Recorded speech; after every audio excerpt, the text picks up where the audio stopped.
$1 billion.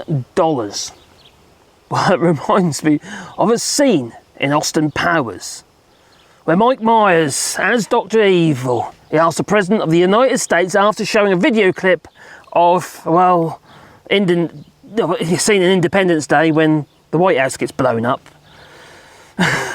Well, he got back in time, you see, at that point, at Dr. Evil, and, well, there wasn't even that much money in the United States at that time, so that was all a bit crazy. Anyway, somebody has actually asked for £1 billion in a lawsuit against Nissan. Carlos Ghosn. Yeah, he started a $1 billion lawsuit against Nissan, and he says it's reasonable. It sounds like an incredible amount of money. That might be a little bit, a bit excessive, but is it? Who am I to say? Well, Carlos Ghosn says that the $1 billion lawsuit that he recently filed against Nissan and others is justified, and it's just the beginning of his fight. Not just with Nissan, but also with other companies as well. There's a bit of a story behind this geezer, and he did actually save Nissan from pretty much devastation, bankruptcy and what have you. And he was the former Nissan CEO. Well, he's now doing a lawsuit against, well, Nissan. Yeah. Okay. So what went on? Now, I thought I was going to go into talk about this actual lawsuit. I thought that's a bit boring. Let's talk about what actually happened to Carlos Ghosn. I don't know if I'm pronouncing the surname correctly, but yeah, never mind. So I looked back to see what his story was. So I thought I'd share it with you. Yeah. What did he go through that he feels that is worth $1 billion? That's a huge amount of money in any lawsuit for one individual, wouldn't you say? Well, let's start the story, shall we? So at 10:30 p.m. on a cold December night in 2019, the former titan of the global car industry lay bundled in a box, in a cardboard box. Well, it might be wood box, I don't know, it might be the crate, I don't know, but it was a box. It just reminds me of that song. But anyway, so yeah, in a box. And, I was about to board the plane, waiting to flee Japan, because they're after him, you see, espionage and other corruption charges and stuff. Well, the plane was scheduled to take off at 11 p.m, recalls Carlos Ghosn.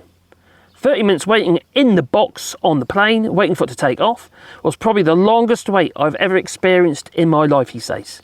Now, for the first time, the man who was once the boss of both Nissan and Renault has detailed his daring escape. Now,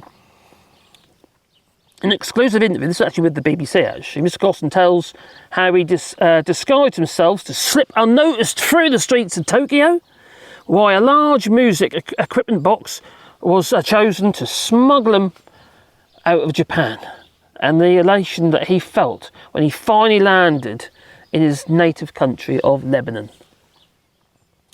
Now, the thrill was finally, I'm going to be able to tell the story, he says. So he did. Now, Mr. Ghosn was arrested in November 2018 over allegations by Nissan that he had understated his annual salary and misused company funds, which he denies. At the time, Mr. Ghosn was the chairman of the Japanese car maker, and he was also chairman of France's Renault, and the boss of the three-way alliance between both car makers and the Mitsubishi car makers. Well, its cost cutting at Nissan, initially controversial, was ultimately seen to be, well, it sort of saved the car maker and became highly respected, he did, as a recognisable figure. But he insists that he was collateral damage. The increasing influence of Renault, which still owns 43% of the Japanese company, that I'm not surprised, because Renault itself, I believe it's like 50-odd% state-owned, isn't it, or something? I think so. Well, the documentary series Storyville details his extraordinary rise and sudden fall in Carlos Ghosn. Well, shock and frozen trauma, he says. The only memory I have of this moment is shock and frozen trauma. And Mr. Ghosn was taken to Tokyo Detention Centre, where he was given prison clothes and confined to a cell. All of a sudden, I had to learn to live without the watch, without the computer, without the telephone, without the news, and without the pen. Nothing, he said. So, for more than a year, Mr. Ghosn spent long periods in custody, or was held under house arrest in Tokyo after being bailed. It was not clear when a trial would take place, and the fear was it would take years. Mr. Ghosn faced a further 15 years in prison if convicted, in a country which has a 99.4% conviction rate. Ooh. It was during a period of house arrest when Mr. Ghosn was told that he would not be allowed to have any contact with his wife, Carol, and he decided to find a way out. So he did. The plan was I could not show my face, so I had to be hidden somehow, somewhere, he said. And the only way was to be hidden in a box. Yeah, luggage. In this case, music luggage, instrument box. And nobody could see me, and nobody could recognise me, and the plan could work. And it did. Now, he said the idea of using a large box that would normally contain musical instruments was the most logical one, particularly that around the time there was a concert going on in Japan. Well, the plan was said Mr. Ghosn to behave as normally as possible on the day, and he should be a normal day where I have, a normal walk with normal clothes and normal attitude, and all of a sudden, everything would change.